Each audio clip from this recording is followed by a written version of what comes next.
Welcome to Self-Esteem Matters, an ethics-based webinar for women, sponsored by CPE Think. I'd like to thank Jennifer Sullivan for her contribution in developing the curriculum. We work together on this, and often she will co-facilitate with me. However, she's on maternity leave, so that won't happen for this particular program. I also want to mention that although the title says that this is an ethics-based webinar for women, the issues and the content of this program are relevant for anyone, regardless of how they identify. We chose issues that impact people not only in professional life, but in their personal lives as well.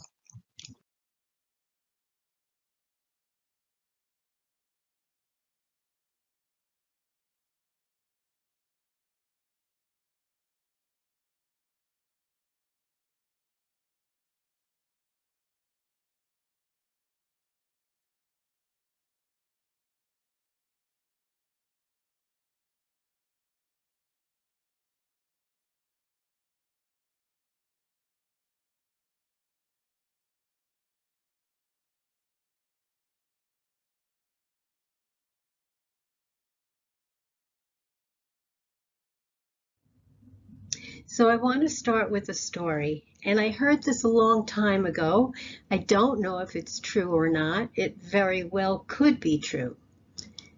Susan works in a huge, busy city, and she's a people watcher. So every day she'd go out to lunch, and she would just observe. There were so many different kinds of people, and she just loved doing that. On this particular day, Susan went back to the office and said to her colleague, Cindy, "You won't believe it. I saw my twin. I saw someone who looked exactly like me. She was my height, she had my features, she had my coloring, she even wore jewelry that I would pick out." And her colleague said, "Well, did you talk to her? Did you find out anything? Where she lives, where she's from?" And Susan said, "Nah, I just didn't like her vibe." Which leads us to our agenda. So today we're going to talk about ethics and self-esteem, and we're going to weave the two together because they're very much related. Virtue ethics, we'll talk about what that means, give an overview of Aristotle's ethics. We'll talk about self-esteem, and that's a huge topic. What is it? Why do we care? And what are the traps if we have low self-esteem? And what are some of the ways we might minimize those traps? And as I mentioned before, we're going to weave in ethical values as we go through the program. So our objectives for today, as I mentioned, to look at the relationship between ethics and self-esteem, to understand the impact our level of self-esteem has on our well-being, and this is highly researched and documented. To think about the fact that we have choices and we can let go of some unhealthy beliefs that don't serve us well, that we came to believe based on our background. We'll talk about the benefits of high self-esteem, which show up in every area of our lives. As I mentioned before, we're going to look at traps of low self-esteem and some suggestions for not falling into them. We'll talk about the components of high self-esteem and ways that we can enhance our feelings towards self. And one of my objectives is to have you leave here, your computer, and feel like your time was well spent. So what is virtue ethics and why does it matter? I am an ethics educator. Often they jump to regulatory compliance, which is important, obviously. That, however, is not how I teach ethics. I teach it through a values-based lens. And ultimately, it's about our relationship to self, others, and the world in which we live. And inherent in that our decisions we make, actions, and impact. It requires a great deal of mindfulness, and I work on that, and trust me, I have a ways to go. Let me give you an example. This was a while ago, maybe 4 years ago. I would go to the rec center to use the hot tub. And on this particular day, there were 3 elderly women in the hot tub, seeming to enjoy themselves. Now, when I say elderly, I'm nearly 74. I would say they were at least a decade older. And without thinking, I put on the jets. They had been off, and they jumped. Now, I could have done some real damage. I didn't give them any warning. I didn't ask them. It was a surprise to them, and it frightened them. That's an example that my impact was not favorable because I wasn't mindful. Aristotle is one of the founders of ethics, and we'll go into some of his beliefs in just a moment. I do want to have a caveat. As with anything I study, I take what resonates and I discard the rest. In Aristotle's case, there's so much that he says that aligns with my values, but not everything. He, as I understand it, believed women were inferior, intellectually inferior to men, and that their place was in the home. Clearly, I don't agree with that, or we wouldn't be having this workshop. So, Aristotle, a Greek philosopher, is one of the founders of ethics. And what he says is that we have 2 types of virtue. One is intellectual, and all of us have that because of life experience, on-the-job training, education. We all have intellectual virtue. On the other hand, there is moral virtue, and that's about character development, and that we are not born with. So how do we achieve moral virtue? Purposeful habit. So for instance, if I want to be more generous, I act more generous and I become what I am acting as. So you've heard people say, oh, that's just like them. That's just like her. They're talking about our habits. So if we have an intention to grow a virtue, and virtue is excellence of character, then we do it with intention and in purposeful habit. Why care? Happiness, as I understand Aristotle's definition, is being the best we can. Being the best we can. And why? For the common good. Now, the common good means a lot of different things to people these days. I suspect it had a different meaning in more ancient times. As I just said, the common good means different things to different people. And in Aristotle's day, we didn't have as many pluralistic communities. Our world has so many different sections and factions. I believe it would be quite different today to reach the common good, though I would hope we would try, than in Aristotle's day. But I'm not much of a historian, so I don't really know the ins and outs of their daily life. Let me read the definition of common good. The common good is a notion that originated over 2,000 years ago in the writings of Plato, Aristotle, and Cicero.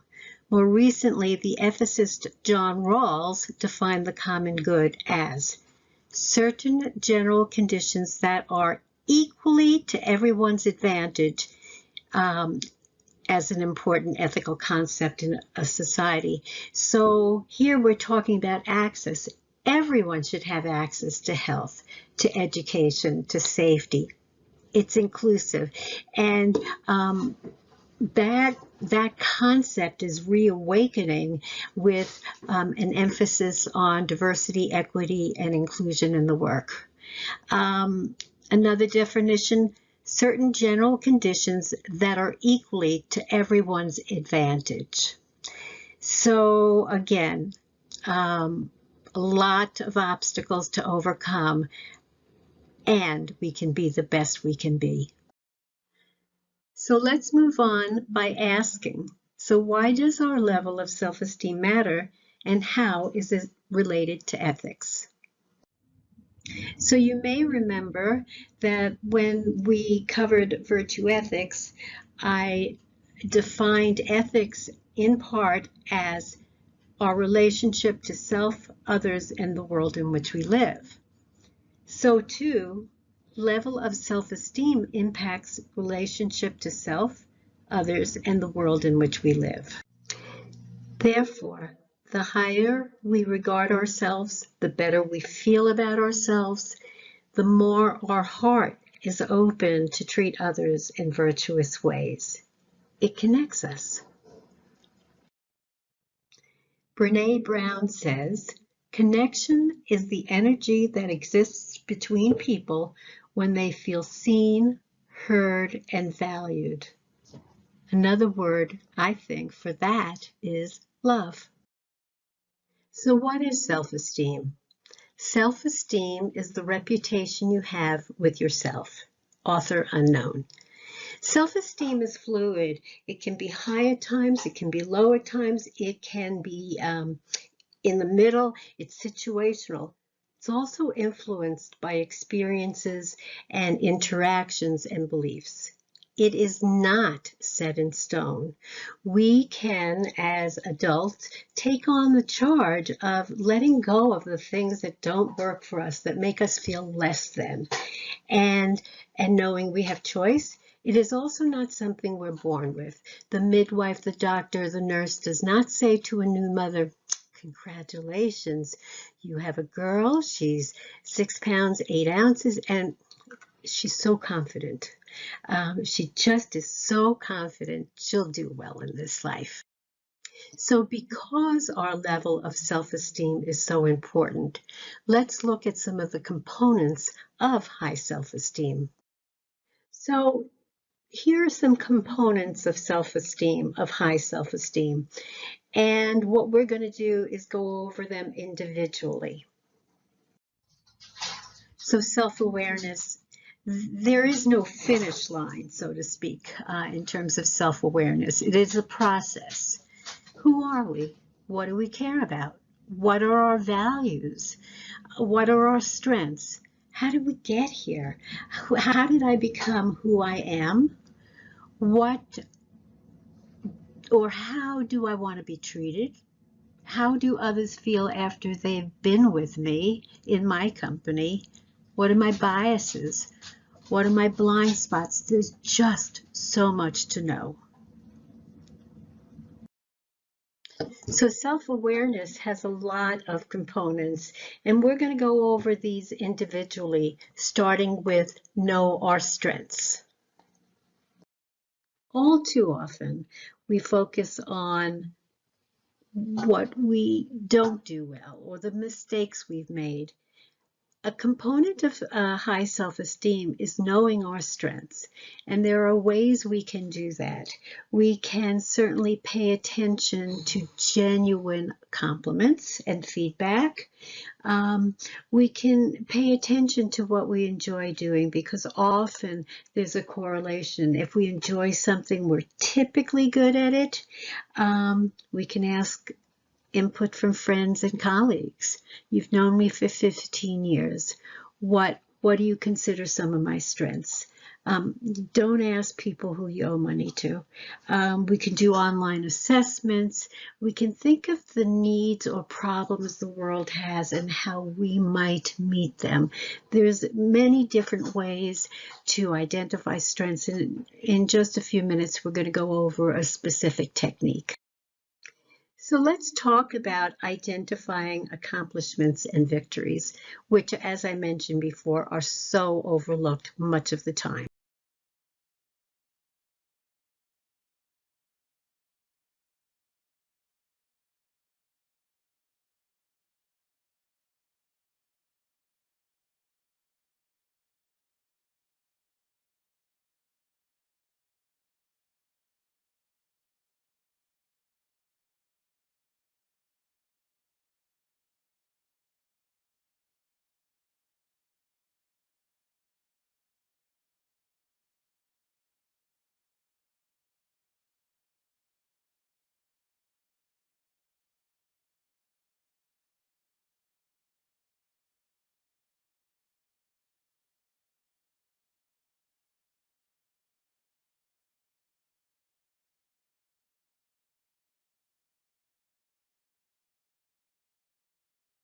So one of the exercises I do in training rooms is I will ask the participants to draw a circle and make it into thirds, and then to divide their age chronologically. So if I were 45, I'm not, I'm 46. No, only kidding. I would do 1 to 15, 16 to 30, 31 to 45. And then I ask the participants to think of an accomplishment that made them feel good. It does not have to be recognized by anyone else, just them. It was something they did that felt good. And then to pull out skills from that accomplishment. So for instance, if someone said, I was a single parent and I got myself through school. Inherent in that are so many skills. It's time management, negotiation, logistics, organization. So if you choose to do that, it might be fun because once again, we tend to not think about the times that we felt proud. And again, no one else had to acknowledge it, just ourselves. So if you decide to do the exercise on the preceding slide, I have a request. But first I'm going to tell you a story. There was a man by the name of Frank Kaminsky, and he played center for Notre Dame's football team. He was in a civil court case, and when he went to take his oath and he said his name, the judge said, Frank Kaminsky, that sounds familiar. Should I know you? And Frank says, I play center for Notre Dame's football team. And the judge said, how good are you? And Frank said, I'm the best. At the end of the day, when he left court and was with his coach, who was in the courtroom, the coach said, you know, Frank, you are the best, but I was so surprised because normally you're so humble. And Frank said, I was under oath. I'd like you to be under oath too and not minimize your accomplishments. So for areas of development, it could be working on something you're already good at. Kenny G, the musician, I think he's considered one of the best in the world, and yet he practices many hours each day. It could be something that you're interested in that helps grow you as a person. For me, maybe an area for development might be learning to cut my bangs better. Not good. Another area for self-awareness is setting goals. And I'm going to introduce you to the SMART technique. I imagine that many of you know what that is. Setting goals does not only apply to work, but our personal lives as well, because it can help make us move forward to where we want to be. I read something cute recently. It said, my goal for this year is to accomplish my goals from last year because I set them the year before. We don't want that to happen. I'm guessing that many of you may be familiar with the SMART acronym.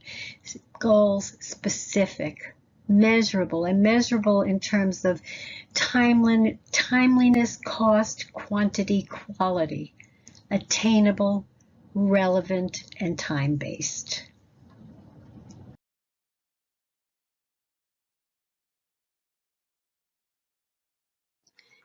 Introspection is a huge gateway to self-understanding. It's the process where we learn more about and understand our thoughts, our feelings, and our responses to things. It's really looking in. We can look at the word insight. Insight. Learning something new. It is not necessarily easy because we all have things that we might not like about ourselves, but the other side of it is it's very exciting and it helps us grow. Let me give you an example. So let's say someone gets really, really angry at their mother for little things. They're an adult. Joni's an adult. She gets really angry at her mother for the littlest things and kind of is on her case. But not about what she just did, not about leaving the window open. It's about the resentment felt because of an over-controlling mother. Now, with introspection, we may get to that point, and then when we have more understanding, we have more compassion. There is a Freudian slip that I heard a long time ago, and it goes like this. I meant to ask my mother to pass the salt, but instead I said, you ruined my effing life. So some ways to learn or practice introspection would be to meditate, have alone time, study. I'm in a study group and have been for 12 years, and it's called Musar. And one of the goals is to close the gap between who we are and who we aspire to be. That doesn't mean that we don't like ourselves, but we know we have areas for growth. Practice, counseling.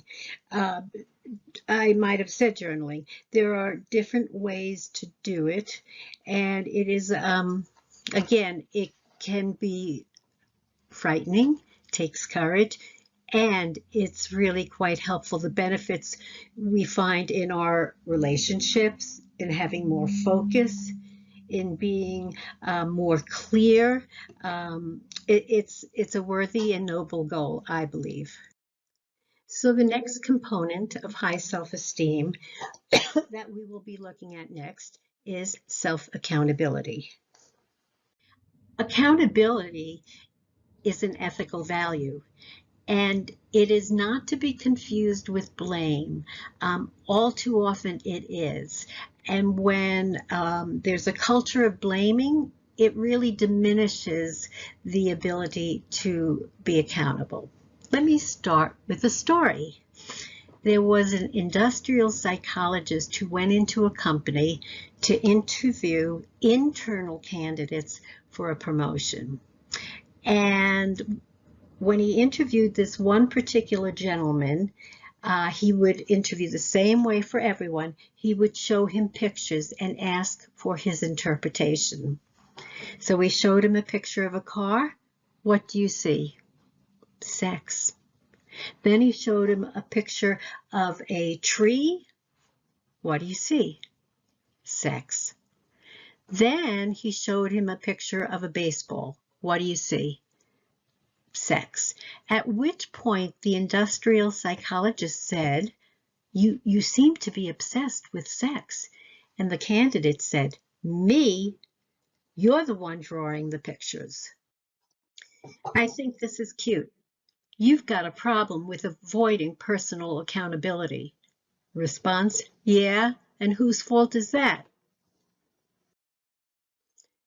So I'll just read these. Accountability, a commitment to self and others for specific, clearly defined results and the willingness to answer for those results of our actions or inactions, whether positive or negative.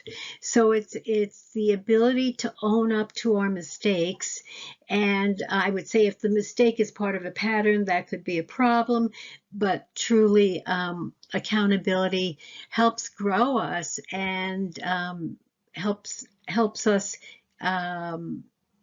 be wiser people.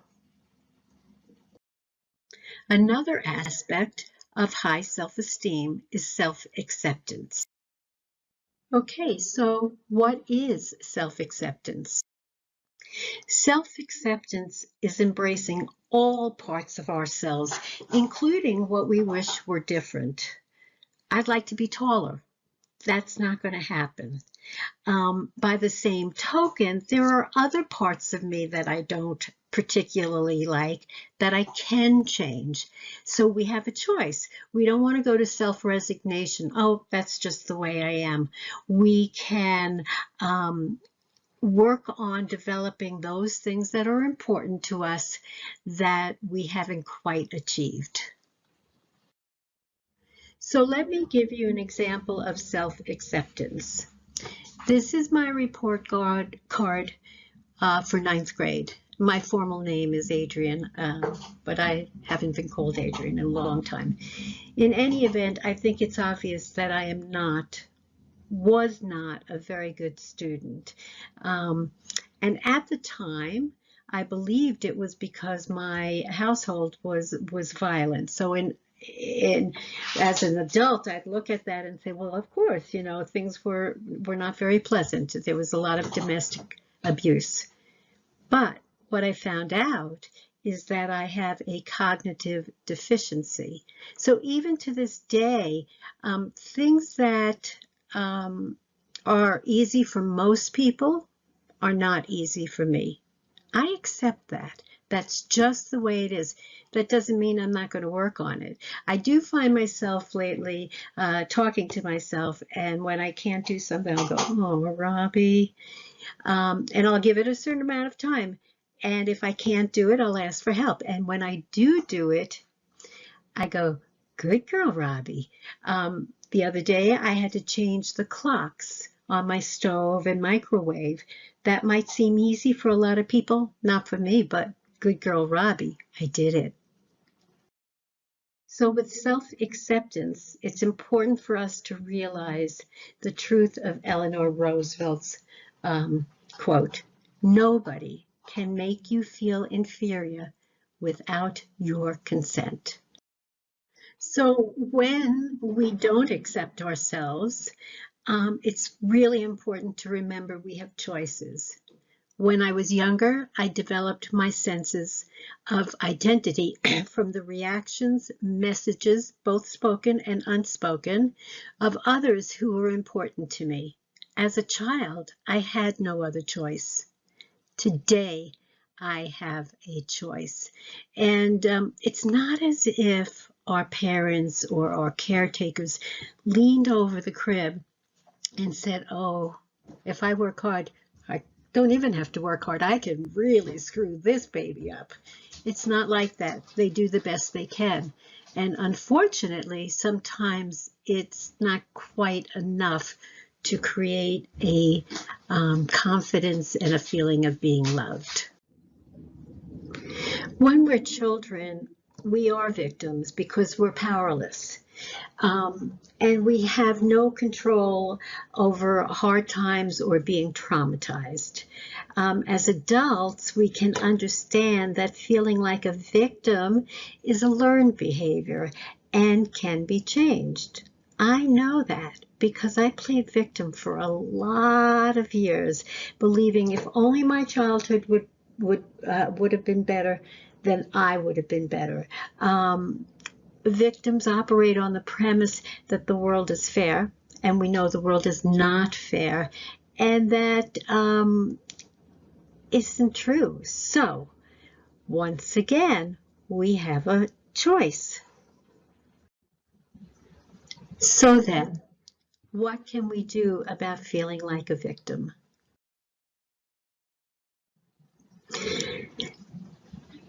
I know that for me, there came a point where I understood that feeling like a victim took away all my personal power, and I made a concerted effort to take control. That's a defining point in my life. I hope the same is true for you. If you do feel like a victim, practice self-care and compassion, and educate yourself on how to move through and take control and be able to ask for support and help. The next component we're going to talk about is self-care. So what is self-care? And we'll talk about that in the next slide, but part of it would be grooming. Although I will tell you that even though this puppy looks unkempt, I think he or she is quite adorable. I'll start by saying that many women feel that self-care is selfish. Nothing could be further from the truth. If you've traveled by plane, have heard the attendant say, if we need more oxygen, put yours on first. That's so you can be helpful to the next person. So we have to attend to ourselves to be at maximum compassion, maximum being of service. So physical, we know that physical plays a big role in our health. Mental, what are the thoughts I'm thinking? Are these thoughts that are in service to me? Emotional, accessing our feelings, acknowledging them, not judging them, and moving through them. And spiritual well-being. And of course, spiritual means different things to different people. For me, if I were to sum it up in one word, it would mean connection.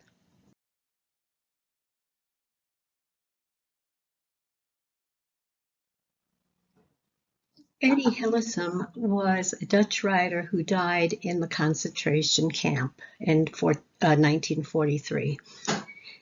And she says, amongst many other writings, ultimately, we have just one moral duty: to reclaim large areas of peace in ourselves, more and more peace, and to reflect it toward others.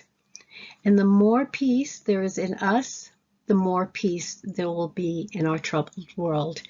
And when we talk about high self-esteem, I equate peace, internal peace, with feeling contented, accepting ourselves, not talking badly to ourselves. That peace of, I'm enough.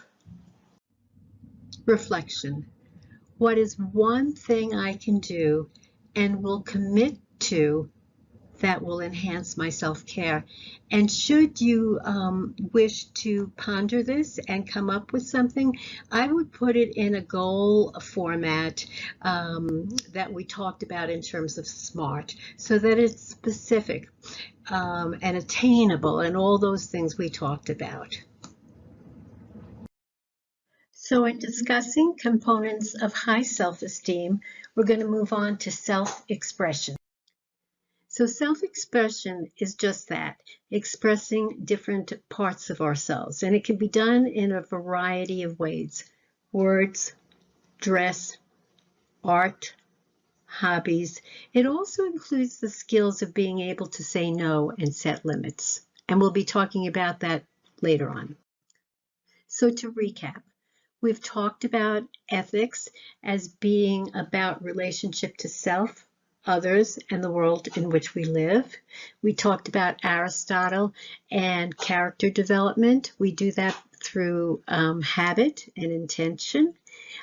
We define self-esteem and really went over the fact that it's not the same for all circumstances. It can be situational. I can have high confidence in one area and low in another. And we talked about the components of high self-esteem. So now we're going to move on. So these are just some of the benefits of having high self-esteem.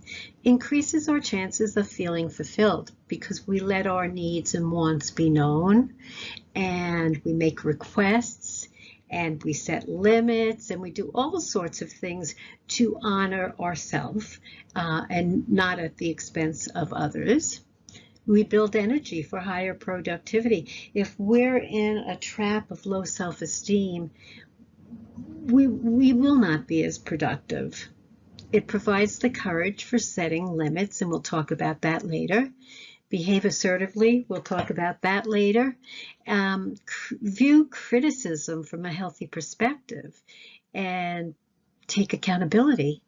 It strengthens work and personal relationships. And it's, I believe in me. I am enough. So as this quote suggests, you're always with yourself, so you might as well enjoy the company. So a reflection might be, How would increasing my level of self-esteem impact my life?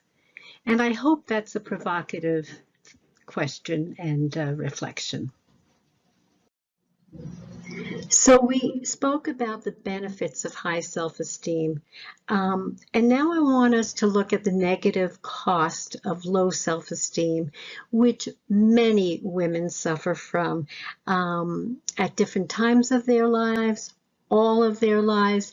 These are not uncommon, and I hope that you will take seriously the fact that you have choice and can disrupt some of the old ways of being that are not good for you. Low self-esteem can contribute to depression, lower productivity, withdrawal, resistance, and/or denial, personal and professional insecurities, decreased ability to deal with stress, criticism, and change, decreased ability to participate in relationships as an equal person. Now, certainly in work, there's a hierarchy, and there may be a person who you report to who is higher up. But in our personhood, we are equals. Decreased ability to say no, set limits, and make requests, and not feeling good enough. There is this concept, am I good enough? And I remember years ago, excuse me, when Oprah Winfrey was starting a school for girls in Africa, and on TV they had some of the interviews, and this one little girl at the end said, am I good enough? I think we all wonder that. And the answer is yes. So now we're going to take a look at some traps of low self-esteem and what we can do about it. Excuse me. I would have to say everyone I know has fallen into a trap of low self-esteem at one time or another in their journey, myself included. So let's see what they are. So the first trap of low self-esteem is negative self-talk. And when I'm in a training room, I'll ask the participants, so how many of you talk to yourself? Raise your hand and I'll see lots of hands going up. And the ones who don't raise their hands are saying, oh, I don't talk to myself. We all do. Negative self-talk are any thoughts, inner thoughts, that interfere with our happiness, that make us question ourselves, that limit our ability to believe in ourselves. They can certainly interfere with one's happiness. Having said that, I believe that most people have some negative self-talk, and we'll go over how to combat that in a few minutes. But what I want to say is that I would consider the frequency and the intensity. If every now and then you kind of trash talk yourself, I think that's human. It's not ideal, but I think it's human. If, on the other hand, it's constant, it's intense, it's limiting, it's making us feel that we don't count, then I think that working on this would be a very good idea. So some examples. I'm so stupid. I could have, I would have, I should have. And I think there was a song with those words in it. In any event, it's just putting ourselves down. I like this quote. In a real sense, through our own self-talk, we are either in the construction business or the wrecking business. So what can we do about it? Quite some time ago, I was folding laundry, and all of a sudden out of my mouth was, how dare you hate me? Ooh, that took me by surprise. Who was I talking to? And I thought, am I talking to my father? No, I don't think so. Am I talking to God? I don't think so. And what I realized was I was talking to me. And with that realization, I really, really worked on starting to love myself. At the time, I didn't know about affirmations. I do now. I use them. Affirmations are written or verbal statements that confirm something as already true. They should be stated in the present tense. They should be relatively short and easy to remember, comfortable and personal, not contain negative words. So if I had an affirmation, I am a non-smoker, I believe what my unconscious hears is I am a smoker, because it eliminates the not or the negative words in affirmations. This is what I've heard. I'm not an expert in neurology or that type of thing. So to be on the safe side, just leave them out. Write them out. Say affirmations out loud and read them before bed. And so the reason affirmations are so helpful to many people is because you can't be doing an affirmation and have that gremlin voice being unkind to you. So it really kind of gets those negative thoughts out. And this is something that requires some consistency. When writing an affirmation, I suggest that you write an affirmation that's the opposite of the negative talk in your head. So if you don't feel lovable, I am lovable. And here are more examples. I love myself as I am. I have a choice and I choose to love myself. I am smart and capable. I have the right to say no. I do my best. I am capable of setting and reaching goals. I am enough. I forgive myself and others. And these are just examples, obviously. You would want to personalize it to you. And we'll end this section with be careful how you are talking to yourself, because you are listening.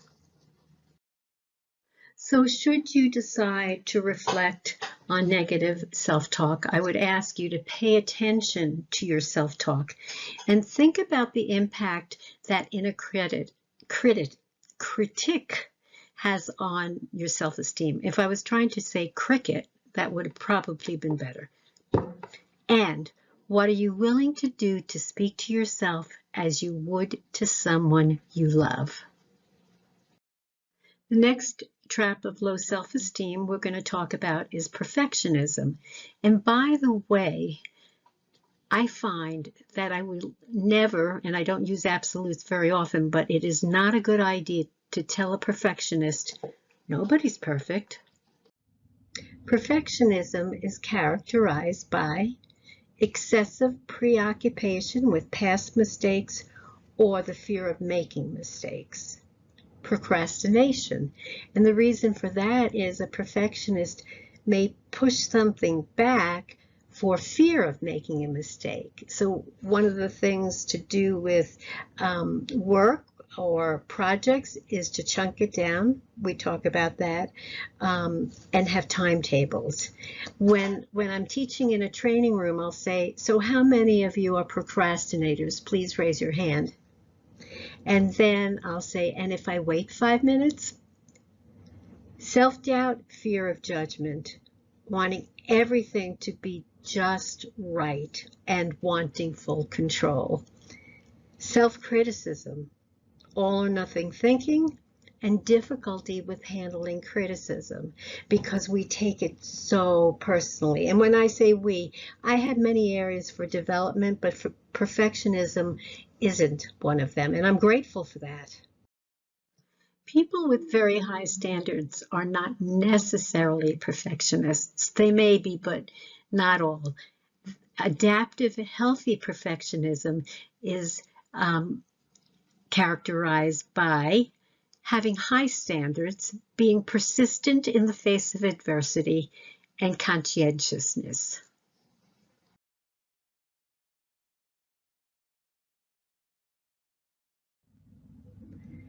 There could be a myriad of reasons that people are perfectionists. Some of them include early childhood experiences. You got 5 A's, why didn't you get 6? Fear of judgment of others, and certainly when we talk about perfectionism and making a mistake, we know that part of that is the fear of not having it just right. Could be mental health challenges, and as I said, many, many other reasons, but these are fairly typical. So what can we do to try to minimize our perfectionism? So some ways to start tackling perfectionism might be, what is the cost-benefit ratio? Is the cost too great? Do my relationships suffer? Do I worry and feel anxious? Do I work beyond the hours that I'm capable of working to the point of burnout? Are those costs greater than the advantages of being a perfectionist? Re-examine goals. Are the goals that I've set based on expectations of others that are not realistic? Set timelines. Chunk projects down and set timelines, and that helps with overcoming procrastination. And then learning the value of constructive feedback, criticism, because often, as I mentioned, we don't separate criticism of a task from feeling like we're a mistake. We might make a mistake, but we're not a mistake. So the reflection here is, how can we transform this trait of perfectionism into one that gently motivates us without causing us harm?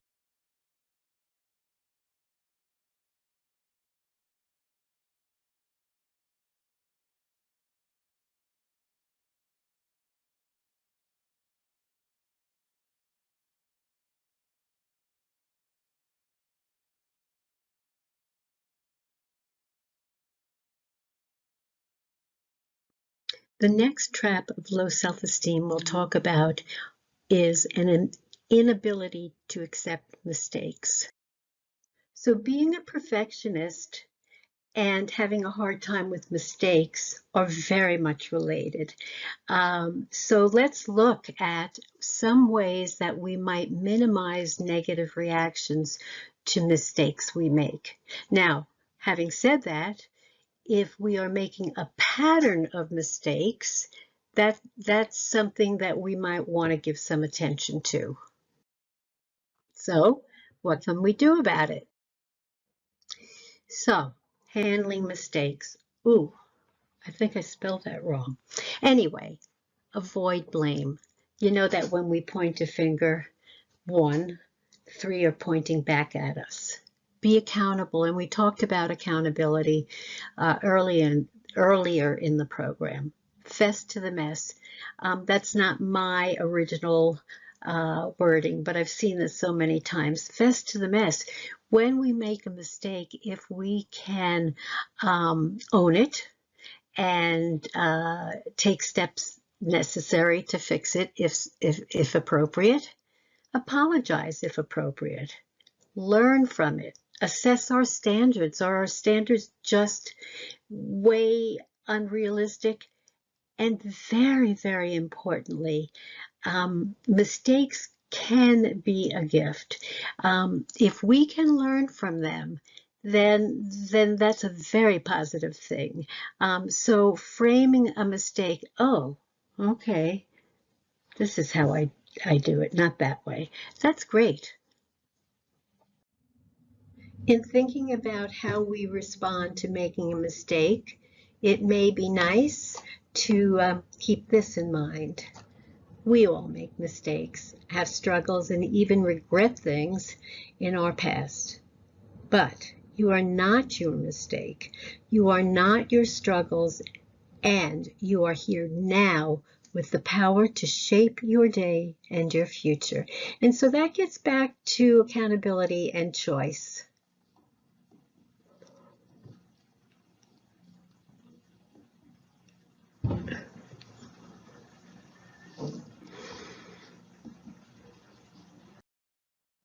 So the next trap of low self-esteem we'll talk about is when we make comparisons. It may be obvious that I'm a pet lover, or maybe not.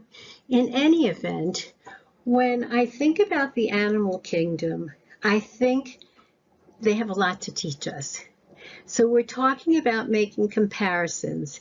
And I wonder if this little guy with the straight hair ever looked at the poodle and said, huh, I wish I had curly hair.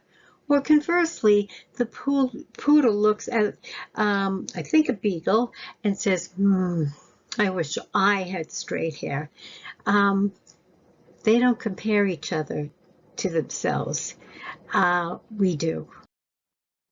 The thing about comparisons is typically we either feel superior or inferior. A singer, if they're comparing themselves to other singers, there will always be someone better than them. Unless there's a rare exception, there'll always be someone better than them. Making comparisons, which make us feel inferior, that's not good for our self-esteem. Making comparisons as a way to motivate us to become more accomplished in an area is just fine, I think. And that's just what we're going to do. What can we do about making comparisons? So these are some of the actions we can take to minimize comparing us to others. Practice gratitude, which leads to contentment. I have a relative who has a rental home. She's married to a loving husband. She has 2 adorable children. She lives in a very nice house with growing plants and a lot of greenery.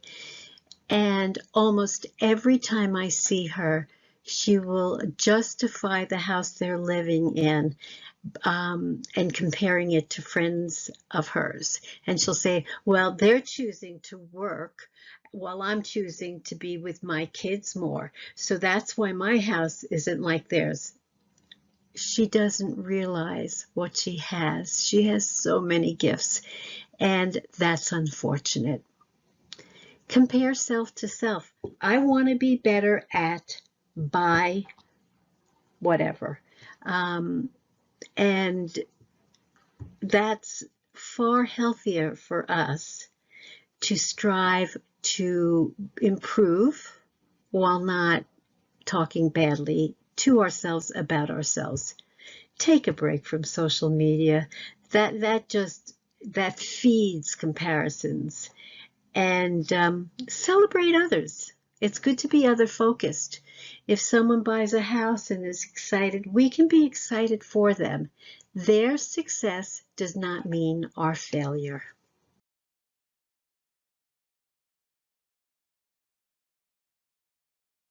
We're back from break, excuse me, and we're going to pick up with turning down compliments.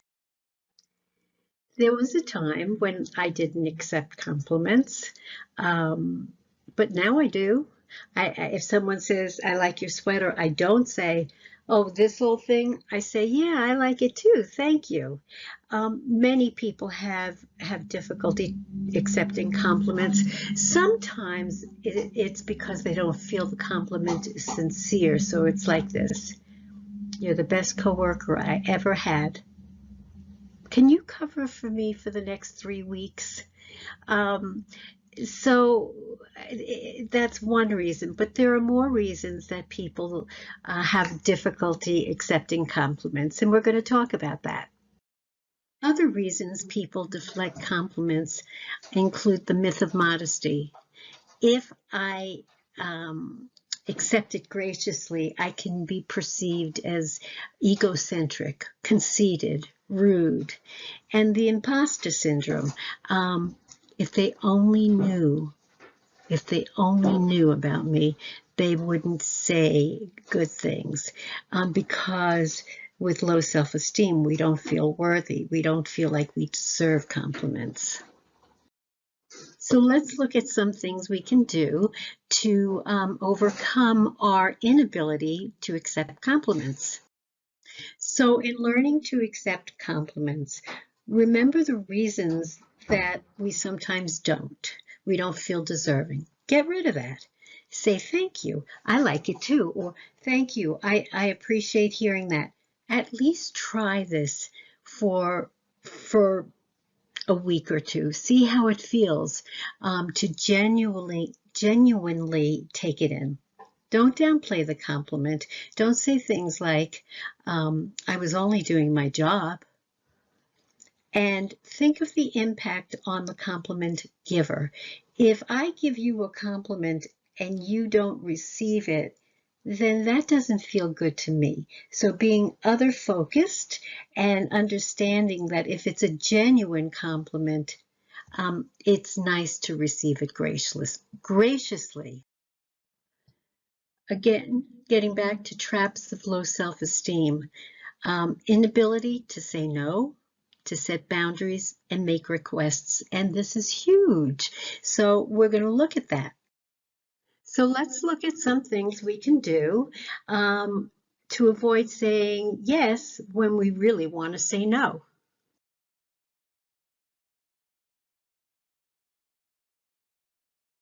It's important for us to remember that when we say no to one thing, that opens up time and space for us to do something else or other things. I would have to guess that the majority of people, if not all people, have at times said yes when they wanted to say no. Think about it. Have you ever given a ride to someone when the time was absolutely horrible for you? Have you ever lent something that is precious and irreplaceable where you were really worried about lending it out? Have you ever stayed late to help a colleague and you had important plans for that night that you were going to miss?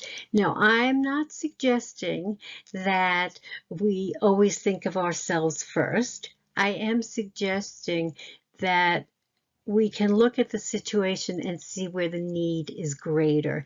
And part of self-esteem is self-care, and that we have to weigh the advantages and disadvantages of saying yes or no. There are lots of reasons people say no or don't say no. They don't want to be seen as difficult. They may believe if they say no, the other person will perceive them as being incapable. Saying no can be perceived as rude, particularly to elders. These are thoughts that people have that prevent them from saying no. Obligation, reciprocity, and reciprocity is a good thing, and it builds community. However, the feeling like, well, they did me a favor, now I need to do something for them. Consider timing. There'll be lots of opportunities. You don't want to hurt or disappoint others. You want to preserve the relationship. And if that's the case, that may suggest some issues to look at, not wanting to burn bridges and genuinely wanting to help. And I remember a participant in a workshop when we were talking about saying no and self-esteem. She said, well, what if you really love doing it? And my reaction is, if it gives you joy to say yes, by all means, yes, that we want that in our world where we support and love each other, and get joy from it. That's a good calling. And the last bullet on the slide about reasons that people can't say no is often people genuinely want to help. So there's lots of reasons people have difficulty saying no, and I think that it's a worthwhile pursuit to ask ourselves, if I say yes, how will I feel? It's important for us to remember that we have the right to say no. Everyone has a right to determine how they're going to spend their time, energy, money, resources, unless there are extenuating circumstances. But we have the right, and we often forget that. I have a right to expect others to say no. So I don't feel uncomfortable asking for favors. And I start by saying, I'm going to ask you for a favor, and I totally understand if you're not able to do this. You have a right to take some time to think things over before giving an answer. So rather than say, well, maybe, an appropriate response would be, I want to give this some thought. I'll get back to you tomorrow. You have the responsibility to say it clearly and nicely. And then think of the consequences. And that goes back to how will I feel if I say yes? So before the break, we were talking about saying no. We're continuing that conversation by asking these questions. Will a yes prevent me from doing something important to me? Align with my values? Will a yes make me feel resentful? Will a yes have a negative consequence? So rather than us automatically going to yes, these are good questions to contemplate. So if indeed you decide to say no when you've typically said yes in the past, this is what I would suggest.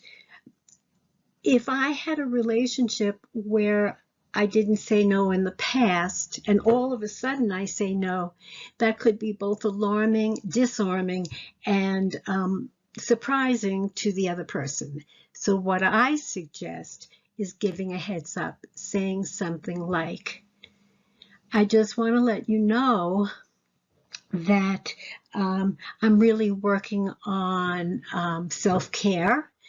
And I typically say yes to requests, and I'm really going to be thoughtful about it and maybe saying no in the future. Just don't want to take you to left field. I just want you to know that. If that's comfortable for you. If it's not, say something else. I do think some kind of warning, so to speak, that my behavior is changing warrants an explanation. Simply put, setting boundaries is a way to teach others how we want to be treated. It is a way to say, this is okay with me, this is not. And I appreciate that setting boundaries can at first be challenging. It's worth it. It's worth it. Here are some of the advantages of setting boundaries. By setting boundaries, we're letting people know how to treat us. Setting boundaries is critical to self-care. They communicate what's okay and what's not okay. They're a way for us to communicate our needs. They minimize conflict because they're hopefully clear. They may be flexible or non-negotiable. They require accuracy checks. Once we've set a boundary, we want to make sure that the other person understands in the way that we meant it. And it's also important to know that it could result in a negative response. It doesn't mean when we're assertive that we always get the outcome we want, but it certainly is a way to enhance our self-respect. So here are some signs of lack of setting boundaries. And this is taken from Set Boundaries, Find Peace, A Guide to Reclaiming Yourself. And I think that's a pretty good book. And would encourage you, if you're going to work on this area, to read that. You feel overwhelmed. You feel resentment toward people who ask you for your help. You avoid people because you're afraid that they're going to ask you for something. You make comments about helping people and getting nothing in return. You feel burnt out.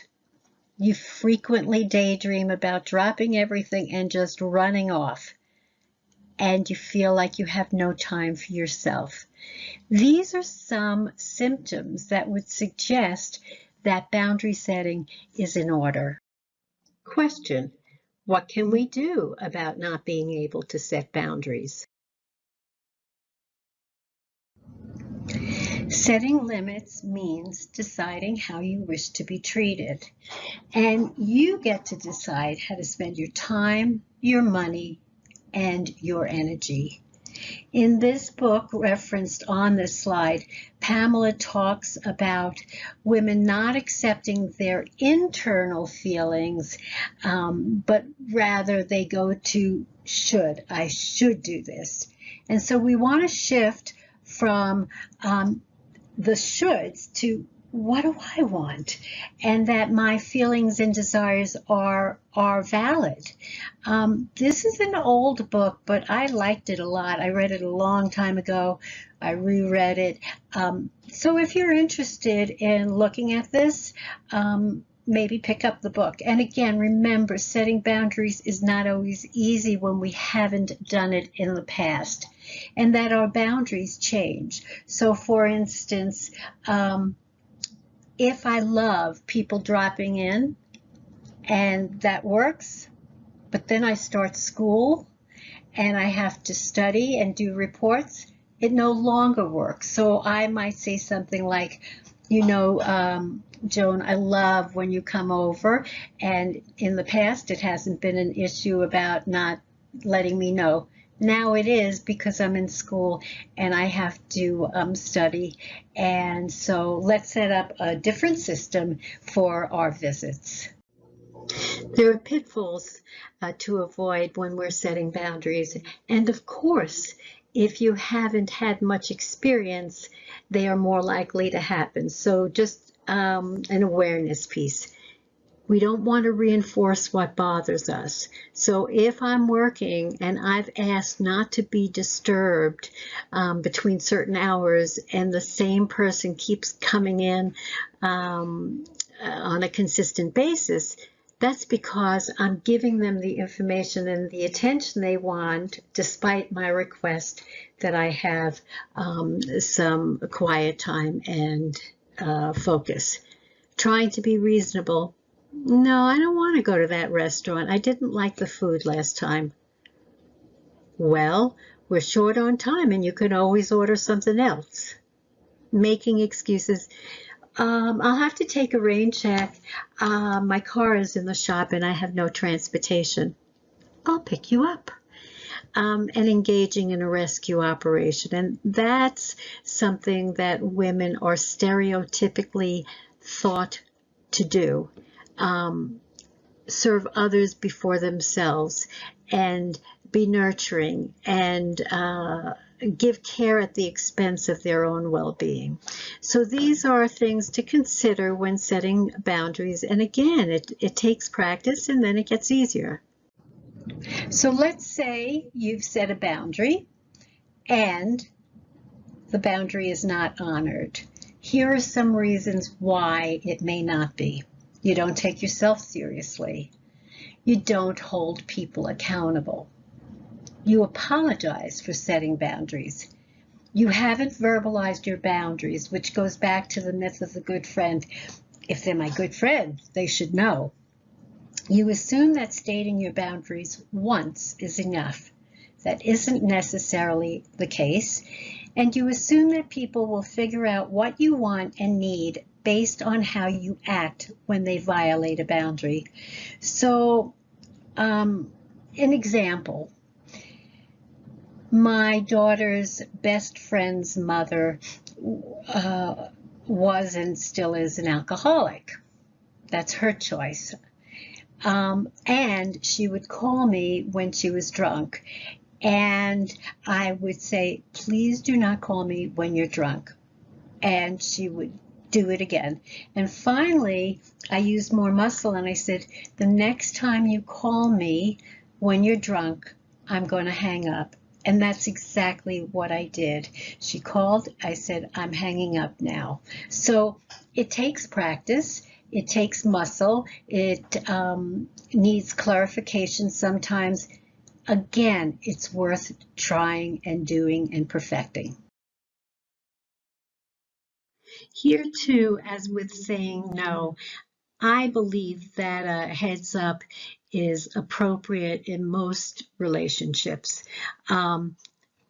So I would again say something like, I am really working on myself, wanting to take good care of myself. And one of the things I realized is I don't set boundaries. So my behavior is going to change, and I want to let you know I'm doing that to take care of myself, and I didn't want you to be surprised, or something like that. Your words, a heads up.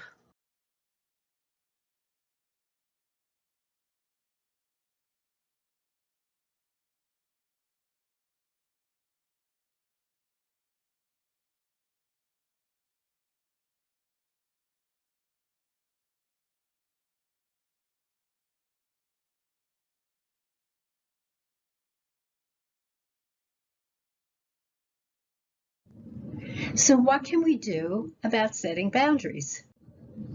So one of the ways we can give feedback, make requests while we're setting boundaries is by giving I messages. And I'm going to guess that some of you may be familiar with this concept. So we want to give feedback and set boundaries respectfully. So here's an example. A you message, which by the way, most of the time would make someone extremely defensive. You're so messy, your papers are all over the place. An I message, I indicate my feelings. I feel irritated. Behavior description.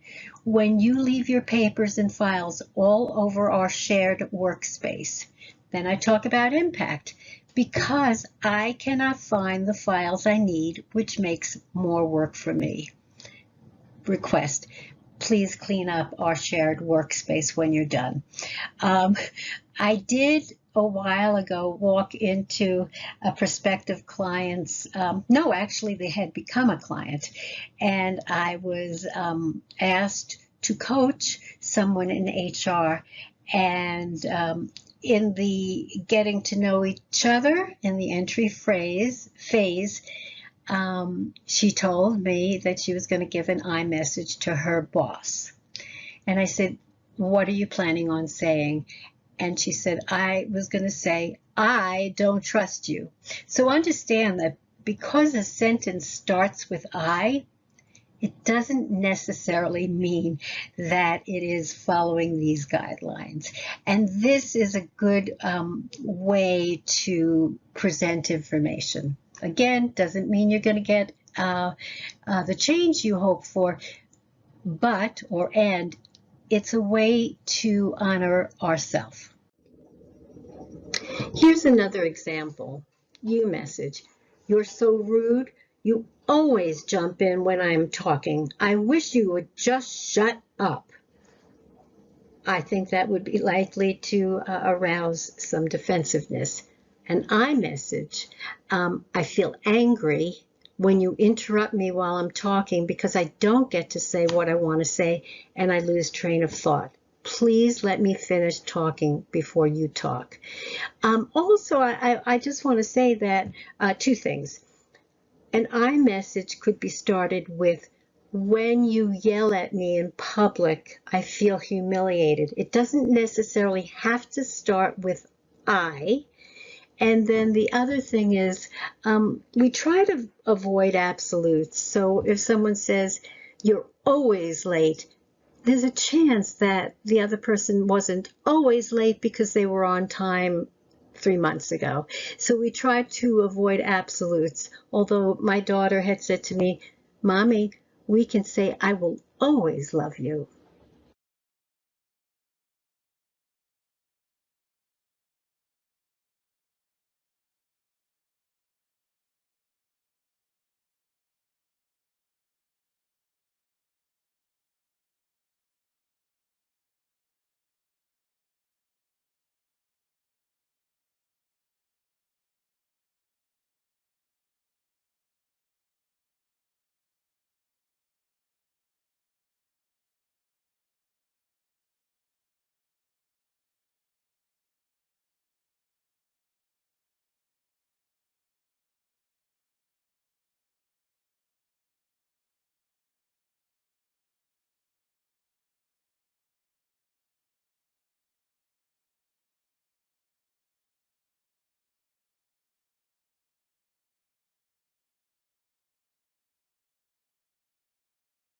I want to share this story to make a point.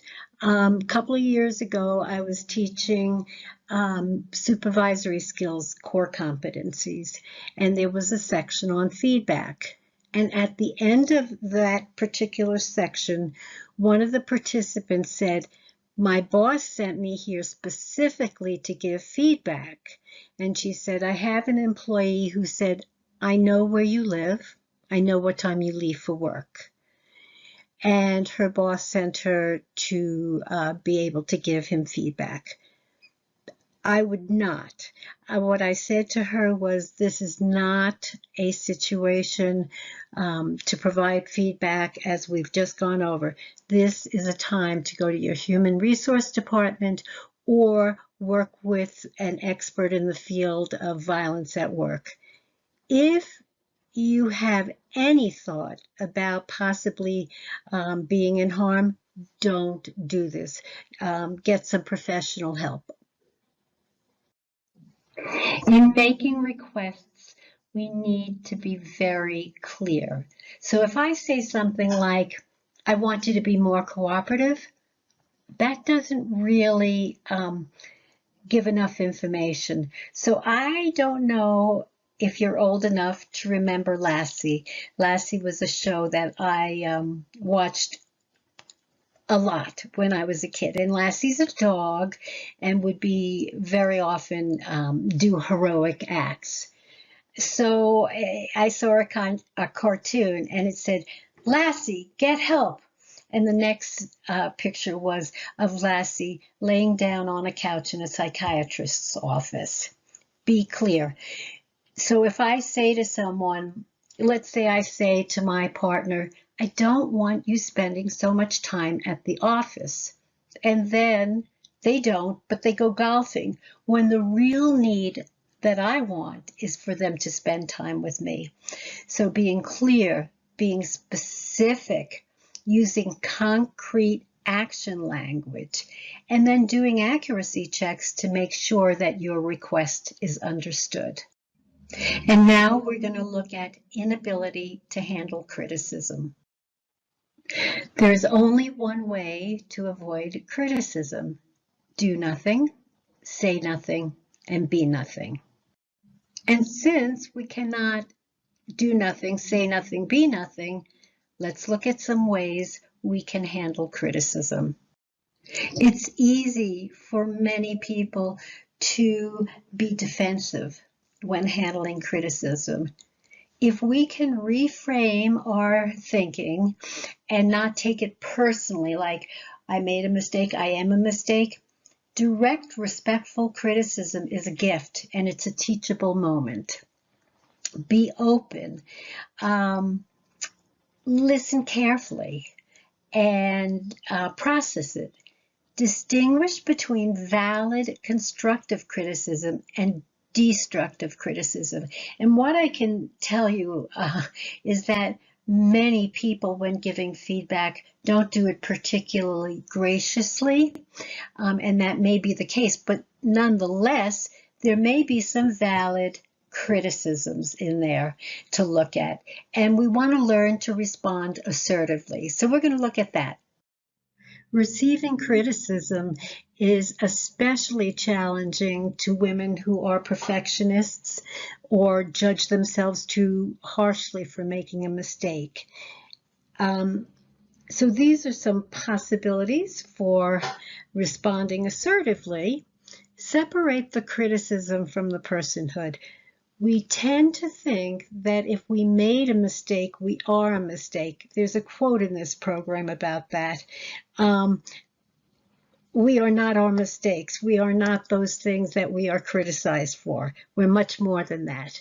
And that's a hard thing to shift, but reframing the implication of the criticism is a good thing to do. Accept the criticism. If it's valid, you might say, "Yes, you're right. This report contains some errors. You're right." Disagree with the criticism. And again, women have a tendency not to disagree because they feel it is combative. Set limits. Those limits might be around how I want to receive criticism. It might be, I want you to be more specific and narrow down the criticism rather than too general, whatever it is, and delay response. If you are criticized for something and it kind of comes out of left field or you haven't thought about it, I find that I say, wow, that comes out of left field. I want to get back to you. Give me some time to process. Again, what feels comfortable for you, I would ask you to try it. Quick recap. We've talked about more traps of low self-esteem, setting boundaries, making requests, and inability to handle criticism.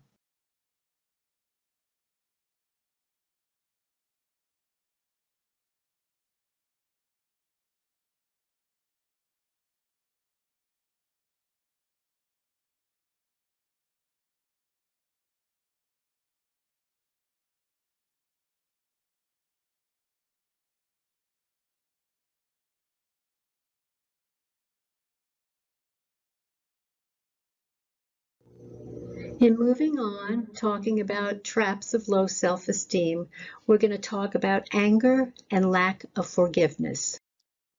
When I'm talking about anger in this program, I'm talking about unresolved anger that is intense, that is draining, that is relentless, that just doesn't go away.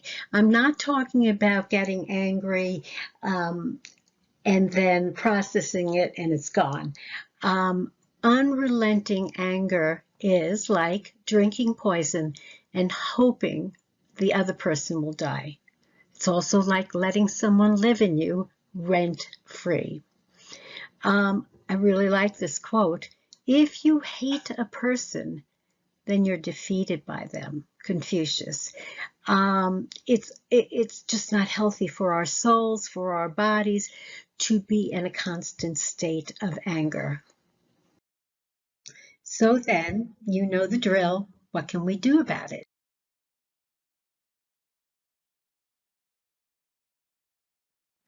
In dealing with anger, it's really important that we know that it is a natural emotion, and not to judge it, but to process it in a healthy way. And again, I'm talking about the danger of intense, unresolved anger, and the danger is it's unpredictable. Know our triggers. Recognize and acknowledge emotions. I'm really feeling angry. Be careful about how we process it. Cool down as appropriate. I think Thomas Jefferson was the one who said, if you're angry, count to 10. If you're very angry, count to 100.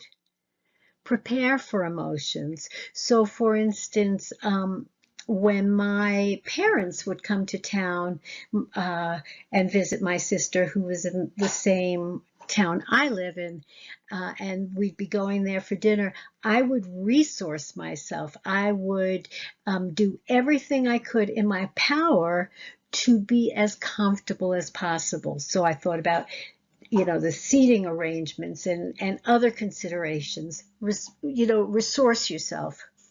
Respond versus react. So I don't get angry all that often, but I have, and it's been pretty intense. So, and this happened a long time ago. My ex-sister-in-law had been on my case about doing something that I didn't do, but even if I had, it wouldn't warrant so much attention. She accused me of putting my brother on the phone with my sister. And this went on. Every time I spoke to her, she would bring it up. And one day I had PMS, and I just said, leave me the F alone. I said the whole word. And I shouted that out, and my late husband came up. He grabbed the phone, and he said, apparently Robbie's on overload. Now, that kind of response does not clear the air, it pollutes it. And then don't be in the cornfield alone and seek out wisdom, or pretty much tied together. I remember being in a cornfield, and I was young. I think we had been drinking, and I got separated from the group, and all I saw were rows. I didn't have a landmark that I could say, this is the way out. If I had been with someone, maybe they would have seen the landmark. And it's helpful when we're really angry to seek out wisdom, to seek out someone who will hold us accountable for our contribution rather than saying, yeah, so-and-so's a jerk, and help us process in a respectful, assertive way. Often, lack of forgiveness and anger have a relationship. They're first cousins. And I can tell you that one of the things I'm most proud about was that when my father was on his deathbed, I didn't wish him to suffer. A long time ago, I probably would have temporarily rejoiced in that. I had forgiven him enough where I didn't want him to suffer, and I'm proud of that. Some people confuse forgiveness with forgetting, and it's not. We don't forget. Forgiveness is not absolution. It's not telling the other person, oh, it's okay what you did to me. Forgiveness is not a clear-cut, one-time decision. It rarely works like that. It's not condoning, and it's not a form of self-sacrifice. I do believe that when we've been hurt badly, for me, I think we have to say ouch and then start, healing. And the reason forgiveness is so critical to our happiness is this: forgive others, not because they deserve forgiveness, but because you deserve peace. Forgiveness is giving up the hope that the past could have been any different. The past is the past. It's not going to be different.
Now we're moving on to another trap of low self-esteem: lack of assertive communication. So we're now going to look at 3 styles of communication: passive, assertive, and aggressive.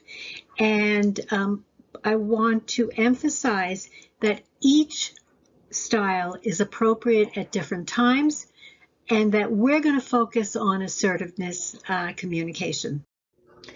So in passive communication, the message can often be, you're important, I'm not. Let's go over these. Denial of self: we don't express our feelings or our needs. Not being very clear or direct. Avoiding eye contact, and I want to get back to that in a moment. Not setting limits. having difficulty saying no, putting self down. In terms of eye contact, there are generally cultural norms around eye contact. So we can't assume that if someone is not looking at us, that they're not listening. In certain cultures, it's disrespectful to give eye contact. And then the other point I want to make is that people living on the spectrum of autism often have difficulty looking and giving direct eye contact. That does not mean they're not listening. There are reasons that we don't learn to communicate assertively. For little girls, be nice. If you have nothing nice to say, don't say anything. Do it because I said so. There's nothing to cry about. That tends to be more said to young boys, unfortunately. Children should be seen and not heard. It's not that big a deal. So we are taught not to be assertive much of the time. I would guess that many of us have witnessed aggressive communication, maybe been a culprit of aggressive communication, although, as I said, sometimes it's appropriate. But aggressive communication violates others' rights. Basically, what it says, I'm important, you're not. Typically, the voice is loud. Aggressive communication can lead to interrupting others, bullying, using sarcasm, intimidating body language, and putting others down. We talked about lack of assertive communication as one of the traps of low self-esteem, and now we're going to talk about what we can do about it. We have to truly believe that we have assertive rights. And this following list suggests some of them. Believe it. Believe that I have the right to feel and express my emotions, including anger, appropriately. I have the right to ask questions. I have the right to ask for what I want. And understand, again, we may not get it, but we have the right. I get to decide how I want to spend my time, my money, and resources. I can say, I don't know. I don't understand. I have the right to make mistakes. We talked about that. I have the right to change my mind. I have the right to disagree with others and say no and set boundaries. I have the right to delay my response. I have the right, and I would even say an obligation, to feel good about myself and how I choose to live. Please take that in. So while preparing to practice assertive communication, and by the way, you might want to do that with something that's relatively mild versus an intense ongoing confrontation. Act as if it's going to go well. We hope for the best. We prepare for the worst. And a quick story about my daughter. In middle school, the last 2 weeks of school, there was a special choir formed. And she came home one day and she said, oh, there's a boy in my choir and I really like him. So she rehearsed as to what she wanted to say to him. And she rehearsed a lot. And she said, Vaden, I'm really, really glad we met in choir. And do you think we can be friends over the summer? Or something to that effect. So she actually practiced and rehearsed a couple of different variations. The next to the last day of school, she came home very disappointed. And she said, he did not meet me after class as we had agreed. And I said, oh, you must have been so disappointed. The next day she comes home and she said, Ma, he poked me. I said, what do you mean he poked you? He went like this. And I said, and what did you say? And she said, Vaden, I love you. So she had rehearsed, she had hoped for the best, and it didn't quite go according to plan. but often it does. Be honest, open, direct, and respectful. We've said that throughout the program. Self-affirming, I have the right to say what I want to say. Be non-blaming, and we do that by using I messages. We have to be aware of the tone of our voice, and we want it to be firm and clear. Avoid hedge words. And hedge words are kind of like this. I'm really sorry, but it's only my opinion. Now, many of us use those ahs during our communication. I'm sure in this program I have tried to minimize that and be aware of body language. So you may have seen this statistic before. When we speak, the other person processes what we've said by words for 7%, 38% tone of voice, and 55% is our body language. And tone of voice, that percentage will change if we're on the phone. So in terms of nonverbal communication, we want to be aware of our facial expressions. If we're very tight, it may not be as comfortable as if we have a relaxed look. This might take practice. Years ago, I did a lot of work with people who were transitioning from one job to another. And I worked with this guy who was a teddy bear. And he was huge. He was big boned and huge. And although he was one of the sweetest guys I ever met in those classes, he had a way where he would furrow his brows. And what I suggested to him is that he kind of open his eyes wider because he could have been perceived as angry by many people, just his burrowed brows. Another example, I had a new client and I was giving a workshop, and my contact person, Ray, was sitting, and also his eyebrows were furrowed. And so during break, I went up to him and I said, "Is everything okay? You look like you might be dismayed." And he said, "No, this is how I look when I'm concentrating." We don't want to make assumptions about body language, and we still have to be aware of our body language. Take up the right amount of space. All too often, girls and women kind of make themselves smaller. Their stance is small.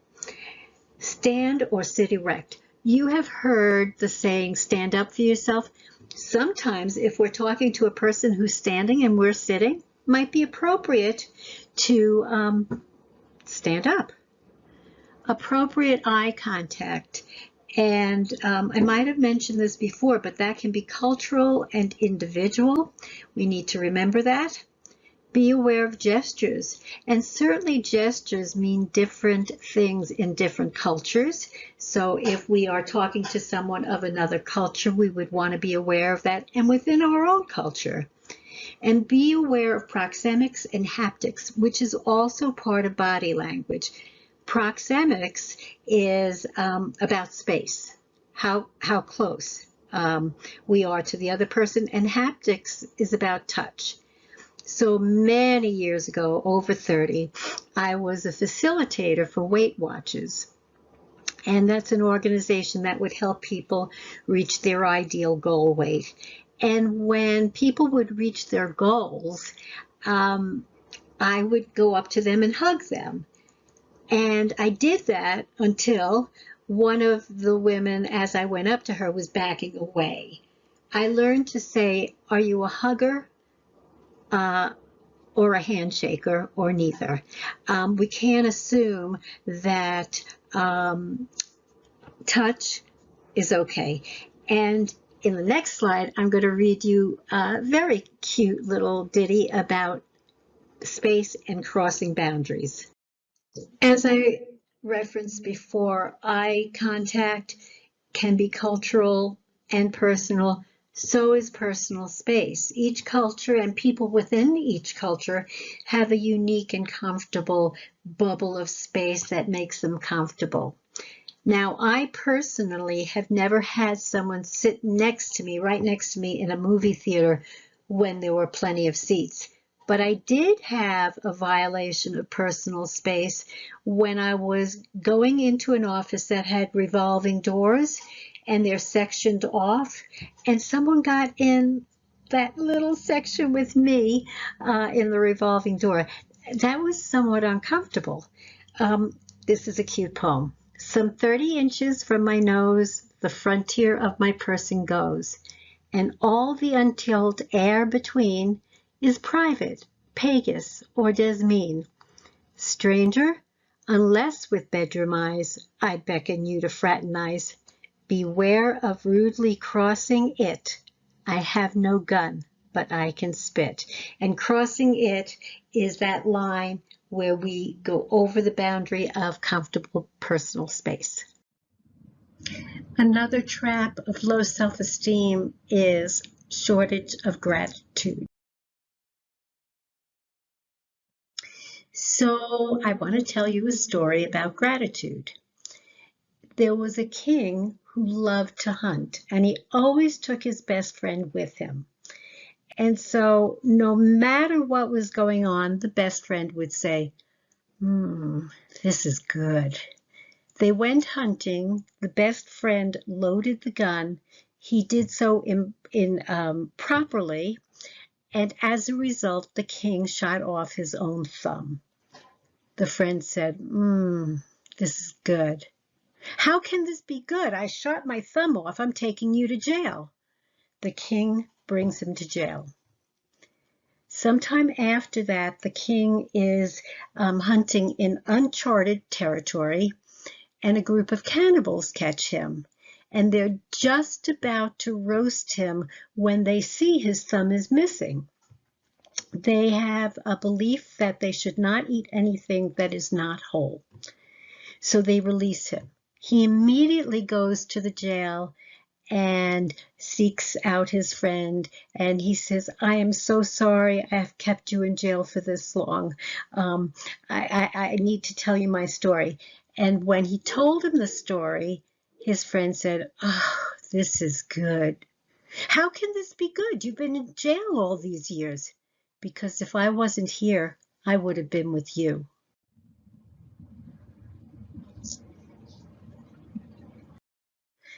I think this is a cute quote. I feel a very unusual sensation. If it's not indigestion, I think it must be gratitude. And I think Benjamin Disraeli might have come up with that quote because all too often we don't express our gratitude. Feeling gratitude and not expressing it is like wrapping a present and not giving it. And one of the other benefits, there are many benefits to feeling grateful. It shifts our heart space. It opens us up. It also strengthens relationships when we can express our gratitude specifically to someone.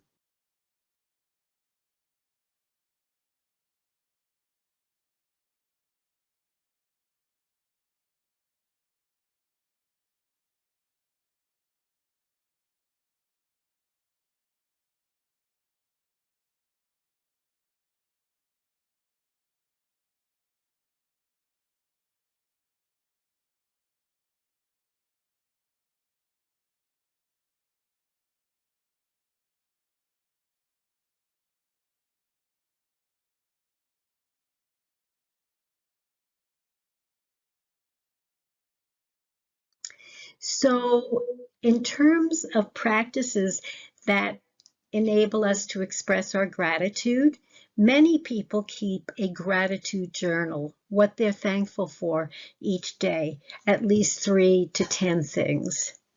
Thank you notes.